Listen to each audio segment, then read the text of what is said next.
Hi again, I hope you're all doing well. I decided to go out on a walk again because it seems I got a lot of positive feedback about being able to see some nice scenery while we talk. And I think I take for granted the fact that I live in a warm, beautiful city and have had really nice weather lately. And I do go outside and enjoy it very often during quieter times of the day when there's not a lot of people out and about, just to be safe. But I recognize that a lot of you are stuck more in a situation that keeps you indoors. So if I can share some sunshine with you, I would certainly love to do that. So hopefully the wind stays at bay so it doesn't get too noisy or anything like that. So the purpose of this video is a follow-up to my last video where we were talking about a lot of the rules around specifically wavy and curly hair care, but kind of just hair in general as well. And so if a lot of the things that you thought you were supposed to be afraid of and worried about are not necessarily things you should be afraid of and worried about, what should you be keeping an eye out for when it comes to your hair care? So this whole situation with Diva Curl was really like opening a third eye in my mind to seeing what we're not told to focus on really in its true and unfortunately ugly light. Plastics are very inexpensive and brands love to use them for packaging for that reason. But unfortunately, they're not the best thing for us and they're not the best thing for our beautiful environment either. Some plastics are better than others, but I think that all of them can be potentially dangerous when it comes to heat exposure. So the most important thing that you want to ask a brand that you are choosing to use on your hair or your body, which if you're using something on your hair, it's probably touching your skin sometimes as well, which means that it is being absorbed into your body at some level. So you should treat it like you do, when you're thinking of safety, you should think about it the way you think about anything else that can become something that affects you internally. How are they controlling the quality of their product? If they're doing everything right in the manufacturing process, if they're using high quality ingredients and they're using safe materials to package the products in, how are they making sure that the product doesn't change from the time that they make it to the time that it gets to you? So it's become harder and harder. It becomes harder and harder for brands to control the quality of their product when they are selling it to so many different tiers within the logistics chain. So if you've got your product and then you're gonna sell it in a store like Ulta or Sephora, for example, you have to sell it to Ulta or Sephora or that store, that retailer, and then they sell it to you. So that means there's multiple sales channels, which means that the cost of the good has to be very low in order for the actual selling price to not be extremely high. So that decreases often the actual value of the products that you're getting to, because they have to increase the price so many times before you get that actual shelf price. And that's why they're able to put those products on sale for so cheap sometimes, because what they're buying the product for is significantly less than what they're selling it to you for. So when they're trying to just get rid of it, they'll knock the price in half and just to basically cut their losses. So that's economics, which is just a whole nother video maybe to talk about. And I'm grateful because I actually studied that kind of economics in college. I went to University of Florida, and actually 7 years ago today, May 7th, 2013 is when I graduated with my Bachelor of Science in Advertising and Business from the University of Florida. there I did a lot of market research, and we talked a lot about branding, and I took a lot of economics classes because of my business concentration. So that really, I've been aware of that stuff for a long time. What I didn't learn about in college was plastics and the toxic chemicals that can come from plastics. And so when I'm thinking about the supply chain, I wasn't thinking about what can happen to a product while it's sitting in a warehouse. I thought the worst thing that could happen was that it could expire and then it wouldn't be as effective. Something not being effective is very different and much less scary than something becoming toxic and being dangerous. So, you know, if you've watched my Diva Curl videos, you know that I have a very firm theory that the plastics they were using, either the plastics changed or the way they were storing the products changed, or both, and something from the plastic leached into the products, and it's some kind of horrible chemical that just destroys hair and it can sit also inside your body in a way that it causes your new growth to come back a different color or even a different texture like mine is, and also changes the growth cycle. So that's really scary, and this video isn't going to be much about that, but it does apply to this topic because it's how this issue became so important to me. It's how that awareness came to be, because I had to work backwards and see all these symptoms that people were having, including myself, and then try to understand, first go through all the ingredients in the actual product and realize that none of those things could have caused what they're causing. And then I had to start to think about the packaging. And wow, has that been, like I said, an eye-opener. So controlling the quality of the product also means testing for product safety if you've changed any materials, because how the materials interact with the formula, even if the formula didn't change, can change the actual chemistry of the product. So this takes us back to what my topic in my last video, how I was telling you that cosmetic chemistry is more complex than just you see one ingredient and now you have to assume that the whole product has blank effect. The effect that the product will have on your hair is the sum of the total of the ingredients, the cosmetic chemistry totaled. Changing one little thing, even an amount of one ingredient, can change the entire cosmetic chemistry of the product. So quality control also means not being negligent to the fact that changing your packaging can change your product, and retesting after. You have to also test for heat exposure too. There's all these really specific, very, very expensive kinds of testing that has to be undergone to really be sure that your product's going to make it to your consumers safely. How do I know it's expensive? Because I've been trying to pay labs to get these products tested for 9 months now.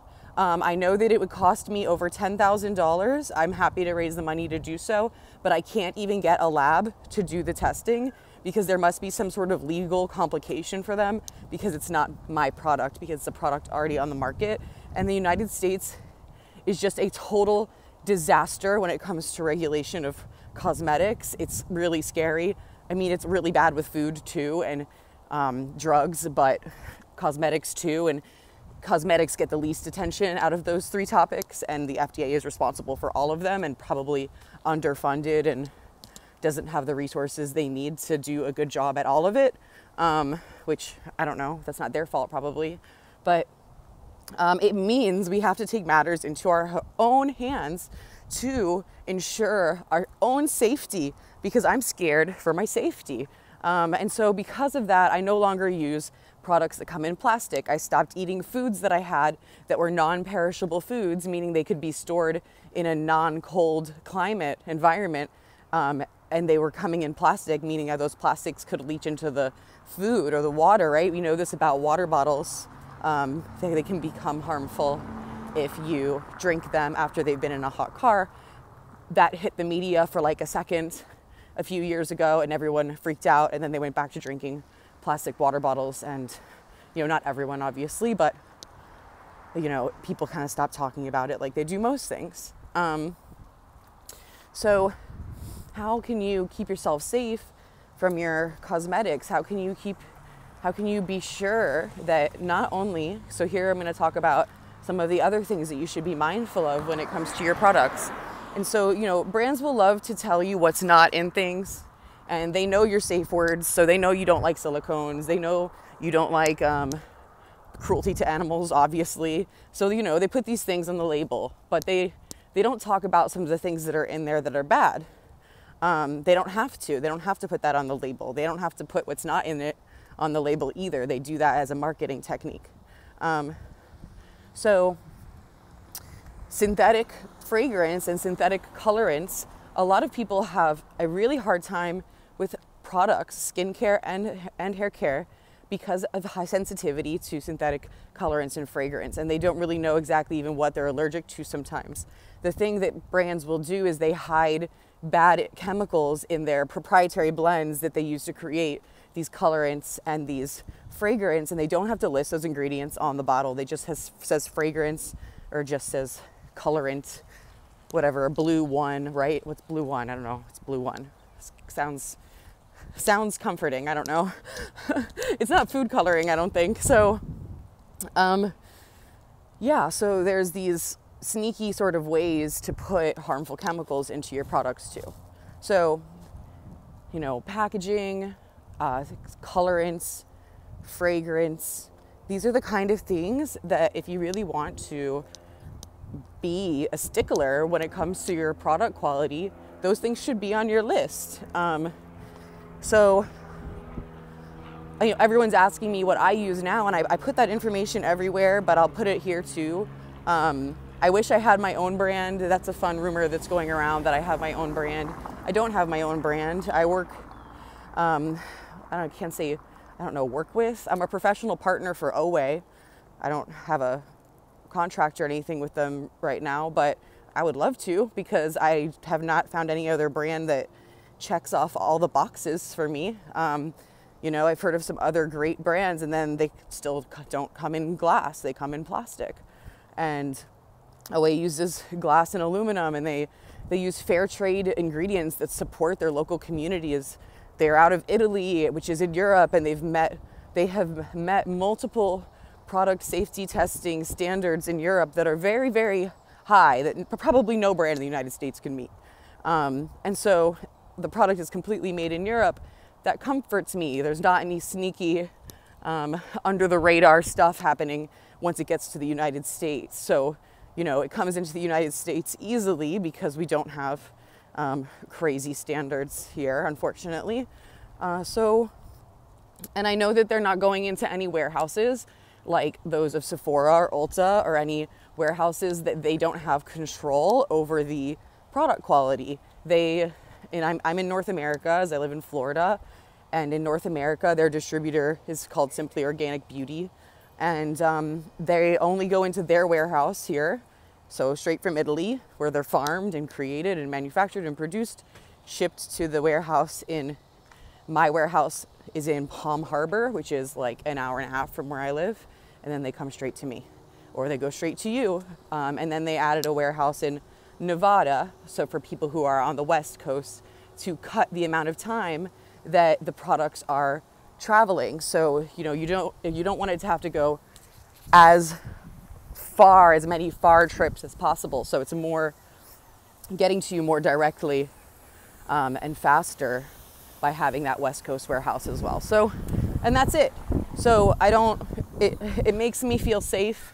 I'm completely traumatized from the DevaCurl situation, and so it takes a lot to make me feel safe. I did use other brands after DevaCurl that were high quality by American standards and by not necessarily top environmental standards, but a lot of people love these brands, and I used them, and 98% of my clientele in the salon had severe DevaCurl damage because they were using it because I was using it, and it wasn't making it better. It would be better the first wash, and then their hair would keep getting worse. So when I tried Oway, it made their hair better right away. And what I think is that there's a hypersensitivity to those toxins that come from plastic now, and that if you're going to use a brand that's not Oway, and you have that kind of sensitivity, you should definitely consider trying brands that don't come in plastic and see if your hair improves. And if so, let me know what brands they are. Because right now I'm just using OA. I don't have to just use OA. I choose to just use OA because I haven't found anything else that is free of synthetic colorants, free of synthetic fragrance, and infinitely recyclable amber glass and aluminum packaging. I haven't found anything else. So those are the really important things to me. I hope they'll become important things to you. The information on how to get those products in North America is in the description of this video. If you live outside North America, they sell those products in like over 70 countries. So just contact OA and find out where you're supposed to get your products from. They're actually fairly new to North America, so I hope they'll become a bigger brand here. I think they deserve to be. Besides that, I don't have a partner code to get you a discount in other countries, unfortunately, but I still would recommend them, even not to my own benefit. I think that would be the best thing for you to use if you're a human being who lives anywhere. Hopefully there are other brands that meet all those standards, because I'm sure they're not available all over the world, and everyone deserves access to high quality product that isn't slowly poisoning them. Okay, so a couple of other things I just want to mention before getting off this video and this little nature stroll. Well, I'm going to continue my nature stroll, but in silence. I enjoy that. So I also want to mention just positivity right now and how important it is, and how much time we all have to spend on social media, and how you should be mindful of how you use it. Don't let social media be a source of negative energy in your life. When you're looking at posts, you're watching people's videos, whatever you're doing, if they think of those people as someone who's giving a, let's say like a TED talk, or like they're a speaker somewhere, right? You ended up at an event and there's a speaker, and they're probably pretty nervous. It takes a lot of guts to do these videos and make them public, to not only for people to see but for people to comment on. And imagine if you were at that event and the speaker was done and you didn't agree with what they said. Would you raise your hand to give your negative opinion in front of everyone else who's there? Or would you maybe choose to either keep it to yourself or to contact them privately about what you felt like could have been better, or different? And this is not different than that, except that no one has to see your face when you say something mean, or when you participate in mean banter on other people's posts. So just because you see something negative that you agree with doesn't mean you have to get involved in that. Negativity can be very loud, and when you're the receiver of it, it hurts. But also when you participate in it, you're not doing yourself any good. I think that you're slowly allowing yourself to be someone that you're really not, if you're not someone who would raise their hand and stand up in that room.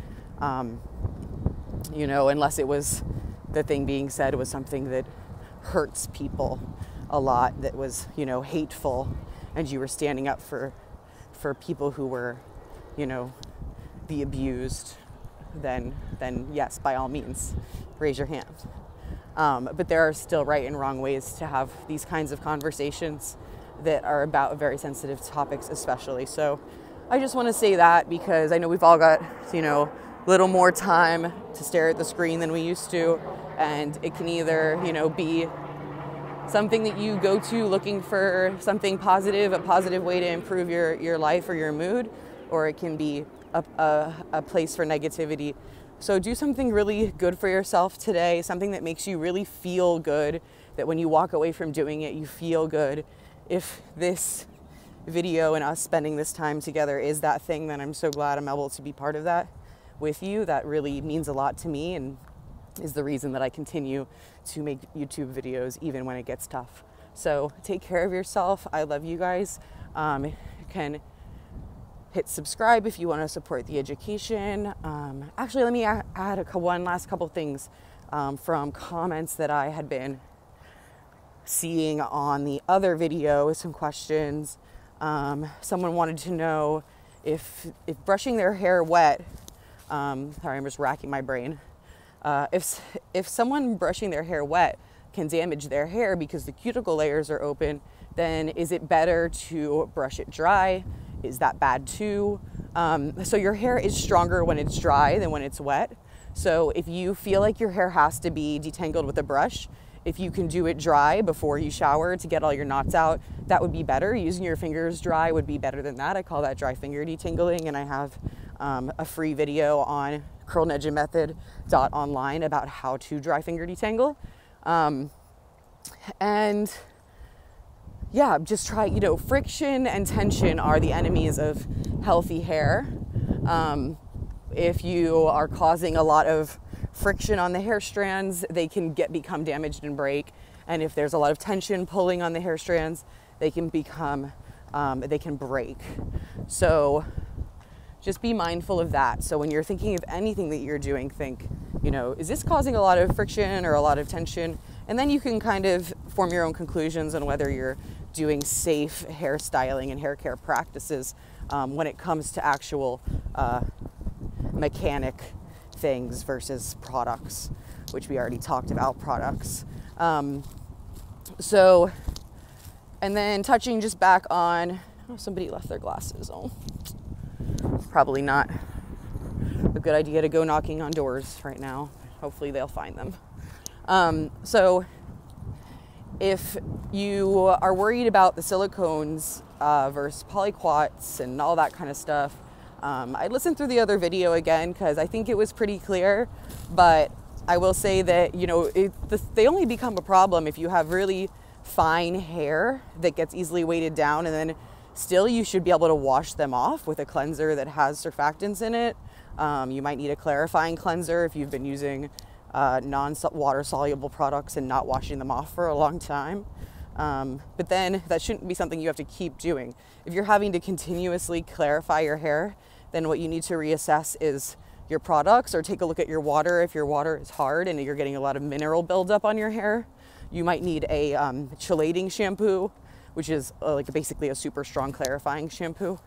I don't have one that I recommend. Always cleansers are all pretty gentle. I would say their most fresh start shampoo is probably the After Sun, because it's for getting chlorine and salt water and whatnot out of your hair, but it also is a little bit moisturizing but not heavy, and it's detoxifying too. So something like that every now and then might help. If you have hair that's really prone to dryness, then you wouldn't want to be using a strong cleanser all the time, but that could be something that you alternate in. So I'll put my recommended products for different hair types down in the description from Oway. There's way more detailed information on my website, curlninjamethod.online. I have a whole free product course and some other free classes too. So definitely check that out. If you want to buy any of the classes, you can use the code YouTube for 50% off any classes. And that helps support me while I'm still not able to touch people in the salon. I am looking forward to getting back to work. I will not be taking new clients right now, but if I am taking new clients, I will make that public when I'm able to do that. But for now, I will not be able to do many people at all, even people who have been my client. I won't be able to do them all. So thank you guys so much for your support. Let me know what else you want to learn. Again, my name is Stephanie Marrow. You can follow me on Instagram @thecurlninja. And have an amazing day. Stay safe and be well. Love you all. Bye.